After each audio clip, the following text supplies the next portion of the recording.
Chapter 6. Beth Finds the Palace Beautiful. The big house did prove a palace beautiful, though it took some time for all to get in, and Beth found it very hard to pass the lions. Old Mr. Lawrence was the biggest one, but after he had called said something funny or kind to each one of the girls and talked over old times with their mother, nobody felt much afraid of him except Tim and Beth. The other lion was the fact that they were poor and Laurie rich, for this made them shy of accepting favors which they could not return. But after a while they found that he considered them the benefactors, and could not do enough to show how grateful he was for Mrs. March's motherly welcome, their cheerful society, and the comfort he took in that humble home of theirs. So they soon forgot their pride and interchanged kindnesses without stopping to think which was the greater. All sorts of pleasant things happened about that time, for the new friendship flourished like grass in spring. Everyone liked Laurie, and he privately informed his tutor that the Marches were regularly splendid girls.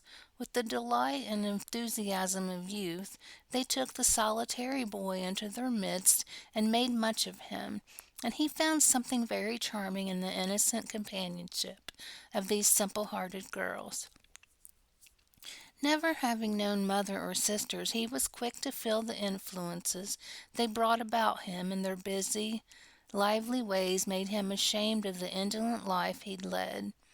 He was tired of books, and found people so interesting now that Mr. Brooke was obliged to make very unsatisfactory reports, for Laurie was always playing truant and running over to the Marches. "Never mind, let him take a holiday and make it up afterward," said the old gentleman. "The good lady next door says he is studying too hard and needs young society, amusement, and exercise. I suspect she is right, and that I've been coddling the fellow as if I'd been his grandmother. Let him do what he likes as long as he is happy. He can't get into mischief in that little nunnery over there, and Mrs. March is doing more for him than we can." What good times they had, to be sure! Such plays and tableaux, such sleigh rides and skating frolics, such pleasant evenings in the old parlor, and now and then such gay little parties at the great house. May could walk in the conservatory whenever she liked and revel in bouquets. Jo browsed over the new library voraciously, and convulsed the old gentleman with her criticisms. Amy copied pictures and enjoyed beauty to her heart's content, and Laurie played lord of the manor in the most delightful style. But Beth, though yearning for the grand piano, could not pluck up the courage to go to the mansion of bliss, as Meg called it. She went once with Jo, but the old gentleman, not being aware of her infirmity, stared at her so hard from under his heavy eyebrows, and said "Hey" so loud, and that he frightened her so much her feet chattered on the floor.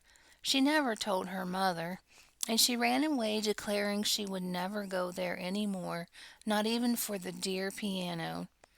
No persuasions or enticements could overcome her fear, till the fact coming to Mr. Lawrence's ear in some mysterious way, he set about mending matters. During one of the brief calls he made, he artfully led the conversation to music, and talked away about great singers who he had seen, fine organs he had heard, and told such charming anecdotes that Beth found it impossible to stay in her distant corner, but crept nearer and nearer as if fascinated. At the back of his chair she stopped and stood listening, with her great eyes wide open, and her cheeks red with excitement of this unusual performance. Taking no more notice of her than if she had been a fly, Mr. Lawrence talked on about Laurie's lessons and teachers, and presently, as if the idea just occurred to him, he said to Mrs. March, "The boy neglects his music now, and I'm glad of it, for he was getting too fond of it. But the piano suffers for want of use. Wouldn't some of your girls like to run over and practice on it now and then, just to keep it in tune, you know, ma'am?" Beth took a step forward and pressed her hands tightly together to keep from clapping then, for this was an irresistible temptation, and the thought of practicing on that splendid instrument quite took her breath away. Before Mrs. March could reply, Mr. Lawrence went on with an odd little nod and smile. They needn't see or speak to anyone, but run in at any time, for I'm shut up in my study at the other end of the house. Laurie is out a great deal, and the servants are never near the drawing room after 9 o'clock. Here he rose as if going, and Beth made up her mind to speak, for that last arrangement left nothing to be desired. Please tell the young ladies what I say, and if they don't care to come, why, never mind. Here a little hand slipped into his, and Beth looked up at him with a face full of gratitude as she said in her earnest yet timid way, "Oh, sir, they do care, very, very much." "Are you the musical girl?" he asked without any startling. "Hey!" as he looked down at her very kindly. "I'm Beth. I love it dearly, and I'll come if you are quite sure nobody will hear me and be disturbed," she added, fearing to be rude and trembling at her own boldness as she spoke.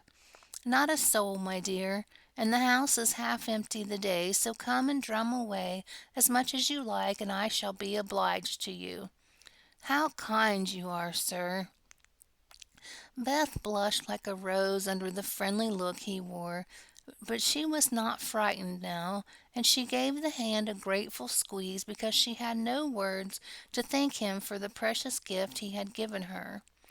The old gentleman softly stroked the hair of her forehead, and stooping down he kissed her, saying in a tone few people ever heard, "I had a little girl once with eyes like these. God bless you, my dear. Good day, madam." And he went away in a great hurry.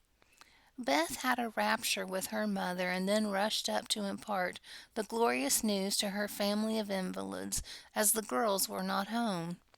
How blithely she sang that evening, and how they all laughed at her, because she woke Amy in the middle of the night, playing the piano on her face in her sleep.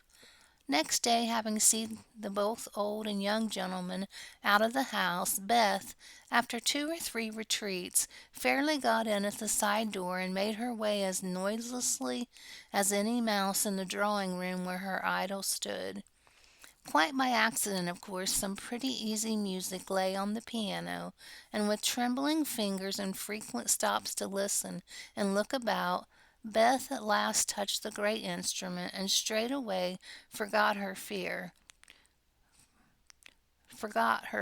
herself, and everything else but the unspeakable delight which the music gave her, for it was like the voice of a beloved friend. She stayed until Hannah came to take her home to dinner, but she had no appetite, and could only sit and smile upon everyone in a general state of beatitude. After that the little brown hood slipped through the hedge nearly every day, and the great drawing room was haunted by a tuneful spirit that came and went unseen. She never knew that Mr. Lawrence opened his study door to hear the old-fashioned airs he liked. She never saw Laurie mount guard in the hall to warn the servants away.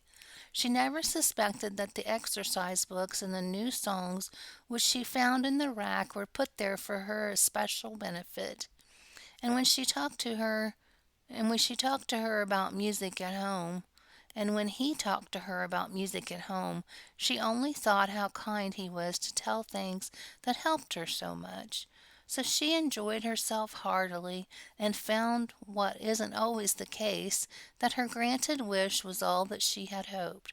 Perhaps it was because she was so grateful for this blessing that a greater one was given her. At any rate, she deserved both.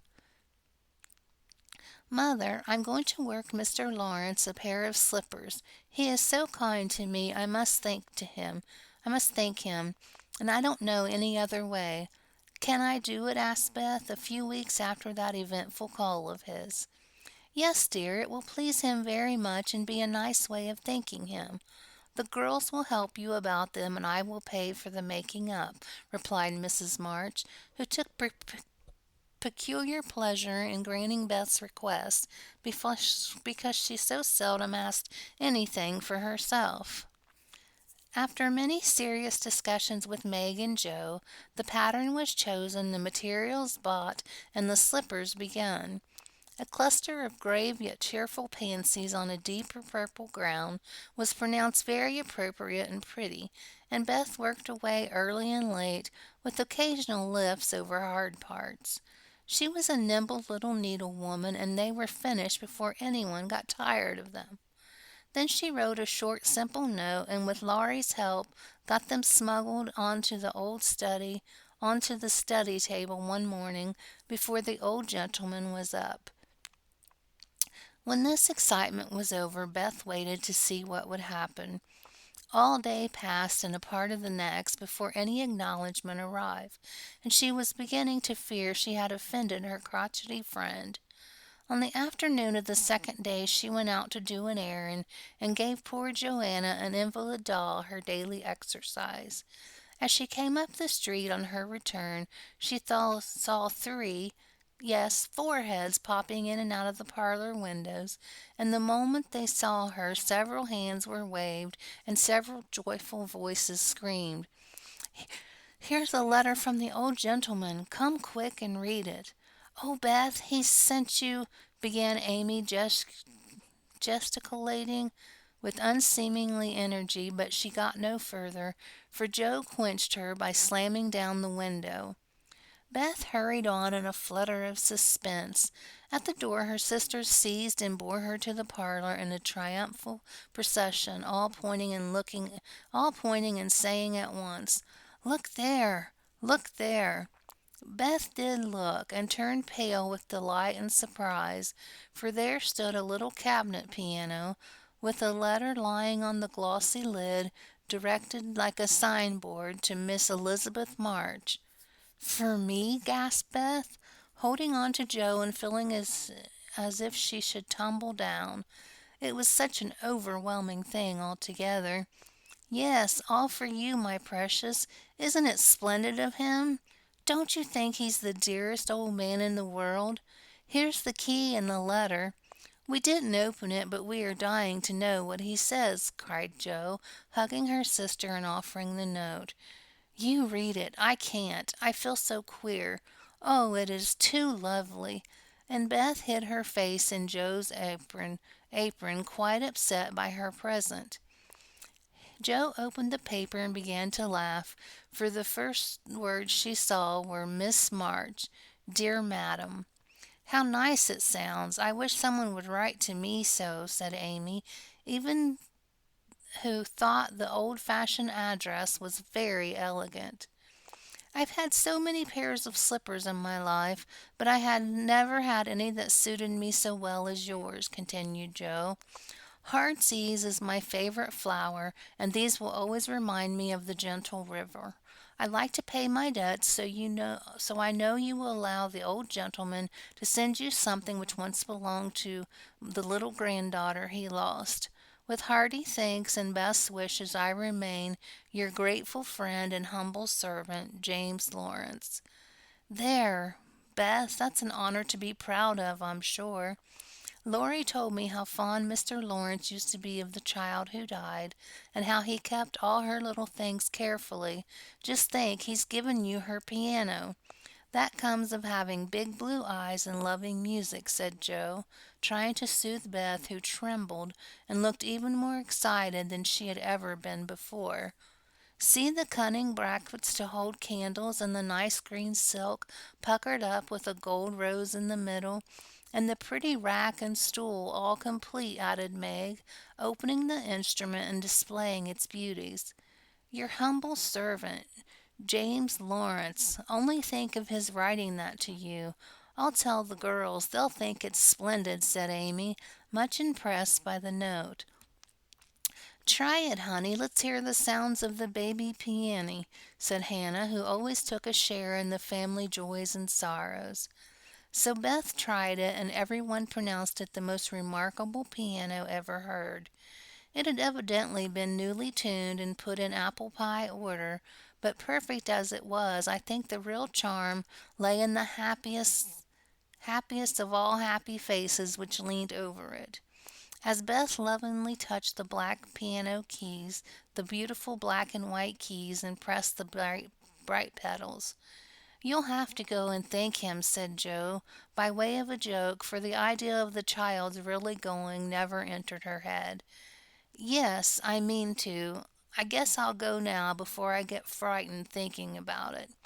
And to the utter amazement of the assembled family, Beth walked deliberately down the garden, through the hedge, and in at the Lawrences' door. "Well, wish I may die if that ain't the queerest thing I ever seen. The peony has turned her head. She'd never have gone in her right mind," cried Hannah, staring after her while the girls were rendered quite speechless by the miracle. They would have been still more amazed if they had seen what Beth did afterward.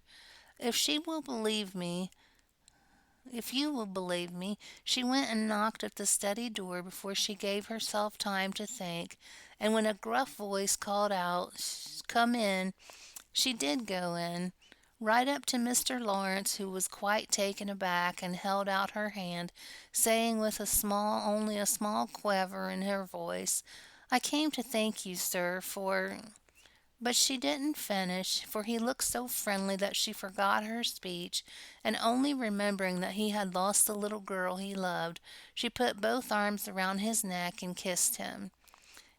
If the roof of the house had suddenly flown off, the old gentleman wouldn't have been more astonished. But he liked it.